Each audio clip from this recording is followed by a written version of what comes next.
Buenas noches, bienvenidos a este tiempo en el que cada semana hemos podido tomar para ir a la palabra de Dios, para aprender de ella, para meditar y saber lo que Dios tiene también para nuestras vidas. A nombre de la Iglesia Emanuel de Jutepec, nuevamente bienvenidos a este tiempo, esperando que sea edificante para sus vidas.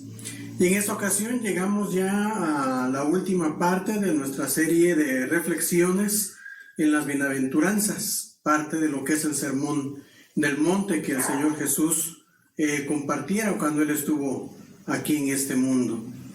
Y hoy vamos a ver la última de las bienaventuranzas. Mateo capítulo 5, versículos del 10 al 12, encierran esta bienaventuranza que meditaremos el día de hoy. Bienaventurados los que son perseguidos por causa de la justicia, porque de ellos es el reino de los cielos. Bienaventurados son cuando por mi causa os vituperen y los persigan, y digan toda clase de mal contra ustedes mintiendo. Tengan gozo y alegría, porque su galardón es grande en los cielos, porque así persiguieron a los profetas que fueron antes de ustedes.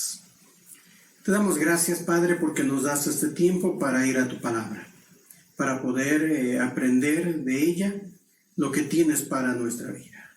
Que sea tu Espíritu Santo el que hable a nosotros, que dirija la meditación de nuestro corazón delante de ti, para ser guiados y edificados de acuerdo a tu voluntad.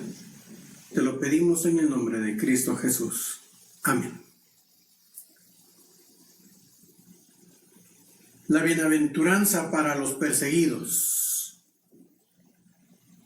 Algo que pareciera contradictorio al pensamiento humano, pero en medio de la aflicción, en medio de los conflictos, en medio de los problemas, Dios promete felicidad, promete dicha para los suyos. En este pasaje encontramos expresadas algunas formas de sufrimiento, tres en particular, muy relacionadas entre sí en el tema del día de hoy, pero son tres ideas que vale la pena poder identificar, tres formas diferentes de sufrimiento. La primera idea del sufrimiento es la persecución. Ese es el primer concepto del sufrimiento. ¿Qué entendemos por ello? El sufrimiento es la oposición hacia una persona o a un grupo de personas por su manera de vivir, por su manera de pensar. No concordar con la manera de otros y entonces buscar violentar su vida, sus ideas, sus bienes incluso, por no concordar con la manera, con el estilo de vida de otros. La persecución es una de esas formas de sufrimiento que el Señor Jesús expone aquí en este pasaje, y básicamente con esto comienza: bienaventurados los que sufren persecución. Pareciera muy contradictorio, pero en la persecución Dios promete que haya felicidad. Una segunda clase de sufrimiento que menciona el Señor Jesús en este pasaje y que está relacionado con la persecución es el vituperio. El vituperio tiene que ver, por la definición que encontramos, con acciones ofensivas. La persecución puede no llegar propiamente a ofensas, pero ya el vituperio son estrictamente las acciones de ofensa, acciones que ponen en vergüenza a otro por su manera de pensar, por su manera de ser. Esa es la segunda forma que el Señor Jesús expone aquí en este pasaje: aquellos que son vituperados, aquellos que son ofendidos por su estilo de vida. Y una tercera forma de sufrimiento es aquellos que padecen por causa de la mentira.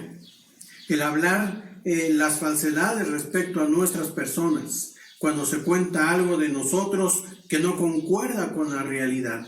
Es otra de las formas de sufrimiento que el Señor Jesús enfoca en este pasaje, en esta bienaventuranza. Y todas estas tres formas de sufrimiento, juntas entre sí, crean lo que es el ambiente de la persecución propiamente dicha. Es ese hostigamiento, un hostigamiento incluso con acciones realmente ofensivas de violencia, cimentados muchas veces en elementos de mentira. Es esta clase de sufrimiento a la cual el Señor Jesús alude en esta bienaventuranza. Y dice el Señor Jesús: bienaventurados los que son perseguidos, bienaventurados los que son vituperados, bienaventurados los que sufren por la mentira hacia sus personas. En algo que parece totalmente opuesto al pensamiento humano, Dios dice: ellos serán felices.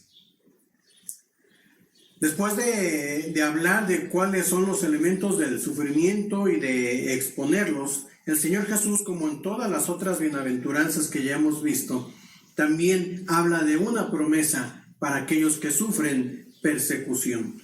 En esta ocasión no es solamente una, sino incluso vemos dos promesas.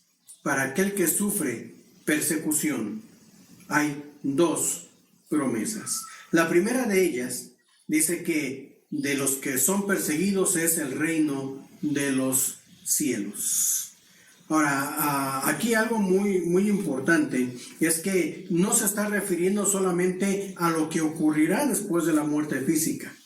No dijo el Señor Jesús: de ellos será el reino de los cielos. No está hablando solamente hacia el futuro, que algunos piensan que esta bienaventuranza, esta promesa, tiene que ver con la vida eterna, con lo que ocurrirá después de morir. Pero los términos del Señor Jesús tienen que ver con el ahora. Dice: de ellos es el reino de los cielos. Lo es ya les pertenece, son parte de él. El sufrimiento tiene como bienaventuranza ser parte de ese reino de Dios. No solamente para el futuro, sino serlo ya desde el presente. Disfrutar ese reino no solo el día de mañana, sino disfrutar del reino de los cielos desde ahora. Esta bienaventuranza nos trae esa promesa. Aquel que sufre, aquel que es perseguido, también disfruta desde ahora la presencia de Dios. Disfruta de ser parte del reino de los cielos, con todas las bendiciones, con todas las promesas y los consuelos que esto implica para aquel especialmente que sufre la persecución. La segunda promesa que encontramos en esta bienaventuranza es que tiene el privilegio de ser parte de la lista de los mártires del Evangelio.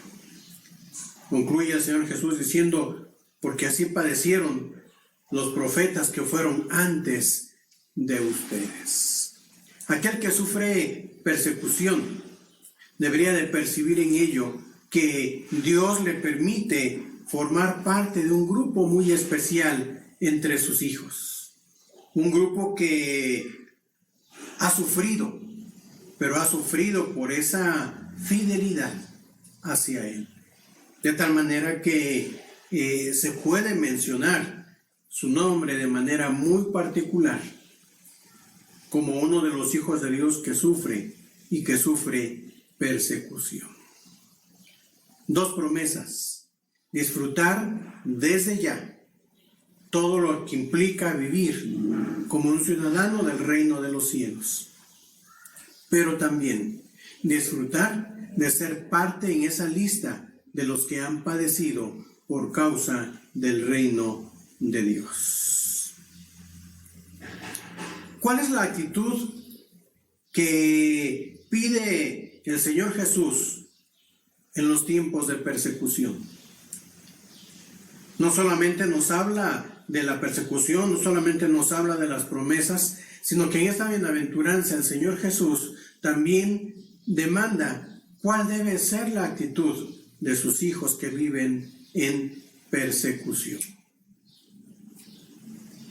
Dice que nos gocemos, que nos alegremos.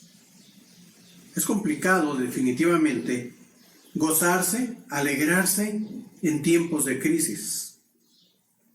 Cuando uno está siendo violentado por la persecución, cuando uno vive ofensas que lo exponen y lo hacen pasar vergüenza frente a otros, cuando uno vive como objeto de las mentiras que se hablan de él frente a quienes le rodean, gozarse por estas situaciones no es nada fácil. Humanamente, más bien es imposible. Pero el Señor Jesús en esta bienaventuranza dice: eres perseguido, gózate, alégrate. Una actitud importante en los tiempos de persecución. Hay varias razones que encontramos en el contexto de la palabra de Dios para poder pensar en los beneficios de gozarse, de alegrarse en medio de la persecución. Por un lado, aquel que aprende a gozarse en el sufrimiento por causa de Jesucristo es porque ha aprendido a no ser el centro del sufrimiento. No es el centro de atención. Ha aprendido, como el apóstol Pablo, a decir: ya no vivo yo, es Cristo el que vive en mí. El gozo es, en medio de la crisis, es la expresión de que Jesucristo está siendo el centro de la vida y no uno mismo. El gozo, por otro lado, también lleva a hacer más pasajera la dificultad. Conduce a ser más llevadero el sufrimiento. Recordamos aquella ocasión en la cual el apóstol Pablo, juntamente con Silas, fueron golpeados por causa de su fe. Después de ello todavía fueron puestos en la cárcel. Y por si fuera poco, no solamente fueron encerrados ahí en el calabozo, sino que además fueron colocados en unos cepos, en unos instrumentos pues prácticamente de tortura, donde estaban inmóviles de pies y manos.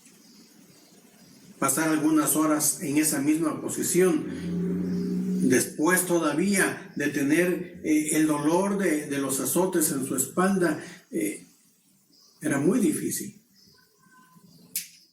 Sin embargo, en medio de su crisis, con todo el sufrimiento, el padecimiento que implicaba la persecución hacia sus vidas por su fe en Jesucristo, en lugar de producir tristeza, angustia, desesperación, en ellos produjo gozo. Afrontaron esa crisis con alegría, de tal forma que comenzaron a cantar. Afrontar la persecución con gozo, con alegría, hace más ligera la aflicción.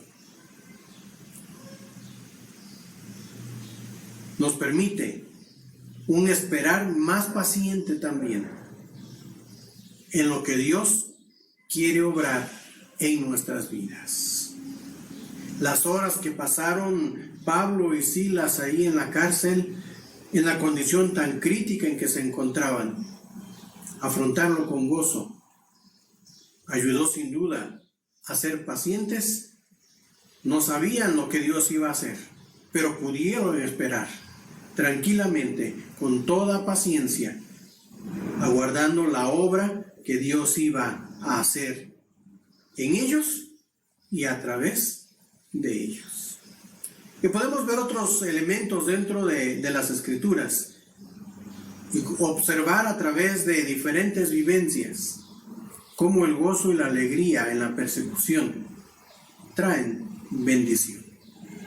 Tiene razón de ser el gozo y la alegría en medio de la tribulación.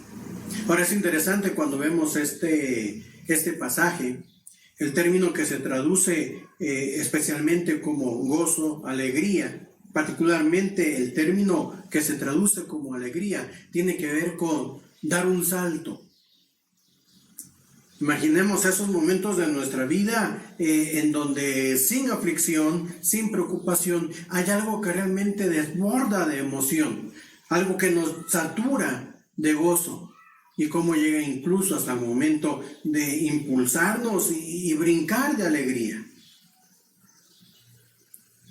Es interesante que es ese término que se usa aquí cuando dice el Señor Jesús en la persecución: alégrense, salten incluso de gozo por la persecución, por el sufrimiento que están viviendo. Fue la experiencia real de Pablo y de Silas allí en la cárcel. La actitud entonces frente a la persecución, la actitud que Dios demanda a través de Jesucristo en esta bienaventuranza: sufres, estás siendo perseguido, gózate. Alégrate en gran manera por ese sufrimiento que llega a tu vida, por mantenerte firme, por mantenerte fiel hacia ese Dios que te ha redimido. Las causas de la persecución. El Señor Jesús también nos habla de ser perseguidos, la actitud que debemos de tener, pero también en este pasaje, en esta bienaventuranza, nos menciona cuál es la causa de esa persecución. Podemos ser perseguidos por diferentes situaciones, pero el Señor Jesús enfatiza aquí claramente el motivo de la persecución. Dice: cuando seas perseguido por la justicia, por seguir la justicia. Dice: cuando sufres por causa de mi nombre, cuando eres afrentado por la causa de Jesucristo. Podemos ser muchas veces perseguidos, pero no es precisamente por estos motivos. A veces incluso uno mismo propicia la persecución, la agresión. Pero dice el Señor Jesús: si la persecución es porque estás actuando rectamente, si la persecución es porque buscas lo que es honesto, lo que es correcto, si eres perseguido por defender mi causa, por permanecer y defender mi nombre, dice, entonces esa es la persecución que lleva a la felicidad. Esa es la persecución que te lleva a disfrutar de las promesas de Dios. Esa es la persecución por la cual sí te puedes gozar. Sufrir por la justicia. Y no solamente esto es cuestión de la antigüedad. La iglesia primitiva, los primeros cristianos sufrieron seriamente por la justicia, por el nombre de Jesucristo. Pero hoy día también sufrimos esa persecución. No en las mismas formas, no en la misma magnitud. Sin embargo, los creyentes hoy día también están expuestos a ser perseguidos. Me gusta mucho cómo lo expresa, hablando de esa persecución, William Berkeley. Entre otras de sus frases que él compartió, dice lo siguiente: ¿por qué la persecución es tan inevitable? Me llamó la atención esta pregunta. Ni siquiera se puede evitar. La persecución llega. Cuando se busca la justicia, cuando se vive con fidelidad por la causa de Cristo, lo que tenemos que esperar, algo que naturalmente va a ocurrir, es que va a llegar la persecución. ¿Por qué llega la persecución? Y continúa Berkeley diciendo: porque la iglesia, cuando es realmente la iglesia, no tiene más remedio que ser la conciencia de la nación y de la sociedad. La iglesia debe alabar lo bueno, pero debe igualmente condenar lo malo, y se hará todo lo posible para silenciar la molesta voz de la conciencia. La iglesia de Jesucristo, cuando cumple su función, cuando vive apegada a lo que es justo de acuerdo a los criterios de Dios. Cuando los creyentes viven siempre por la causa de Jesucristo, defendiendo los principios, las enseñanzas, el estilo de vida que Dios ha dictado, es seguro que la persecución va a llegar, porque la iglesia va a estar cumpliendo su función de ser esa voz de la conciencia, hablando a la sociedad en que vivimos, mostrando, recordando, enseñando que muchas de las maneras de proceder no concuerdan con los principios de Dios y que por lo tanto no le agradan. Y cuando los creyentes, cuando la iglesia se suma y ejerce el ser esa voz de Dios, entonces es inevitable que la persecución llegue. Quizás no sea tan drástica como otros creyentes lo han vivido en otras épocas y en otros lugares, pero no dejará de haber hostilidad hacia el cristiano cuando busca seguir lo que es acorde a Dios, cuando busca lo que es justo, lo que es recto, de acuerdo a las enseñanzas de Dios. ¿Sigues en verdad los principios de vida de Dios? ¿Procuras vivir de acuerdo a las enseñanzas divinas? Tarde que temprano, en algún momento dado, vas a ser perseguido. Y no solamente por los que no son del pueblo de Dios, sino muchas veces incluso se es violentado aún por los que dicen ser del pueblo de Dios. Ocurrirá lo mismo que ocurrió con el Señor Jesucristo. Sus mismos conciudadanos, los mismos judíos, los maestros de la ley, son los que se oponían a su ministerio, los que se oponían a su enseñanza y los que incluso hasta el final se opusieron a su misma vida. La persecución puede venir aún de aquellos que pueden decirse hijos de Dios. Las burlas le esperan al que practica el amor y el perdón cristiano. La persecución, entonces, todo creyente debería de entender que puede en gran medida llegar a ser parte de su diario caminar. Con esto, entonces, todas estas ideas en mente, la persecución por causa de la justicia, el ser violentados por seguir los principios divinos, tiene una gran promesa, o dos promesas en el caso de esta bienaventuranza. Pero tenemos que asegurarnos de estar realmente viviendo y buscando lo que es justo a los ojos de Dios. Con todo esto recordemos también nuestra actitud frente a la persecución, gozarnos, alegrarnos, en lugar de que la aflicción toque a nuestro corazón. Con todas estas ideas en mente, concluyamos con 3 preguntas. La primera de ellas: ¿realmente estoy viviendo para la causa de Cristo? Puedo llamarme cristiano, pero ¿estoy viviendo realmente para la gloria de Dios?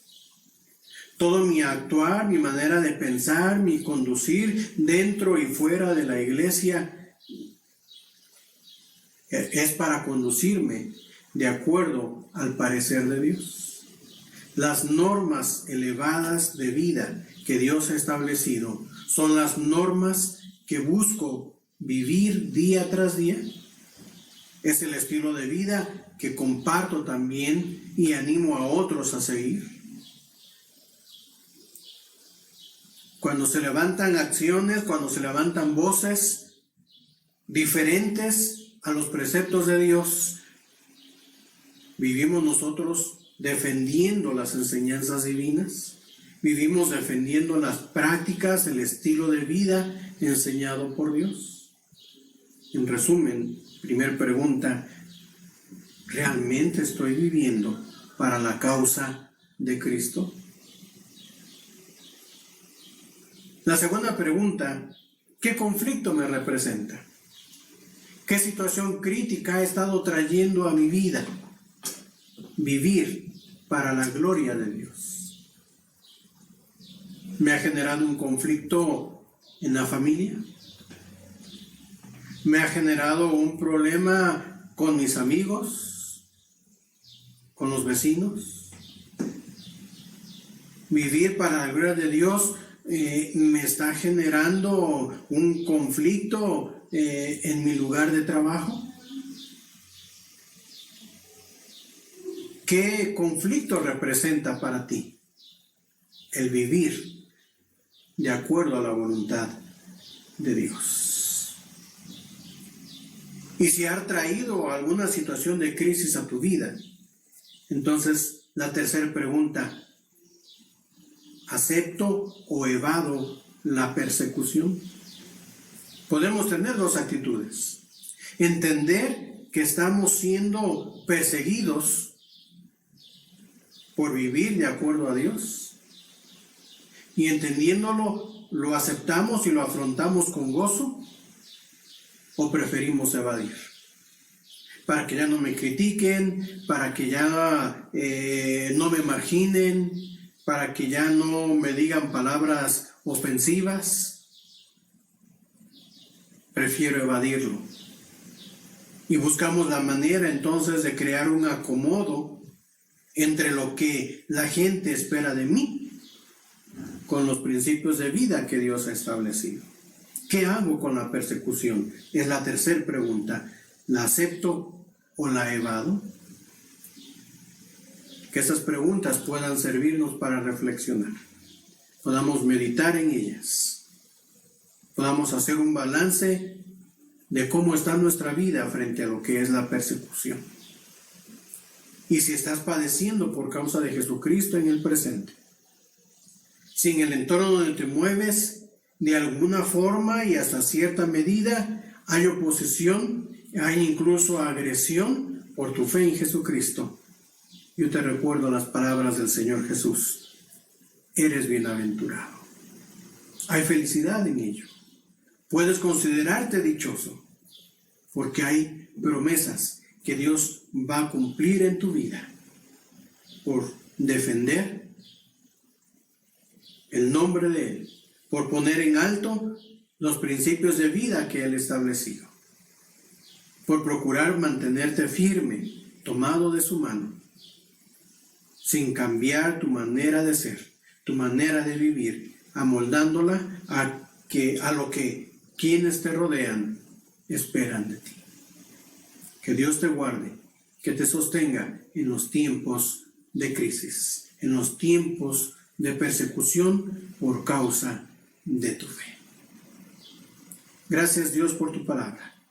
Gracias por recordarnos que vivir para ti representa crisis a nuestras vidas. En el presente, en nuestro entorno, quizás nos represente situaciones tan adversas como lo han vivido otros creyentes en el pasado y aún en el presente en otros lugares. Gracias porque aún a pesar de la persecución podemos disfrutar de bastante paz en nuestro entorno. Pero aún así estamos expuestos a sufrir por causa de la fe en ti. Ayúdanos, oh Dios, a mantenernos firmes, a vivir siempre para tu gloria. Permite que en medio del sufrimiento por la causa tuya podamos mantenernos siempre gozosos y que podamos ver y disfrutar cómo aún en medio de la aflicción tú nos permites disfrutar de los beneficios, de las bendiciones que conlleva el formar parte de tu reino. Gracias, Dios, por tu palabra, que ella nos anime y nos guíe a vivir siempre para tu gloria, independientemente de las circunstancias adversas que eso pueda traer a nuestra vida. Te lo pedimos en el nombre de Cristo Jesús. Amén. Así concluimos esta serie de las bienaventuranzas. Esperamos sean de bendición a tu vida, que puedas seguir reflexionando en ellas, abundar en lo que cada una de estas bienaventuranzas trae para ti y puedas aplicarlo cada día de tu caminar en esta tierra. Que Dios te bendiga y que siguiendo los principios de Él puedas en todo tiempo, en todo lugar y en toda circunstancia realmente vivir y disfrutar del gozo verdadero, de la felicidad plena que trae Dios a los que le aman. Que Dios te bendiga.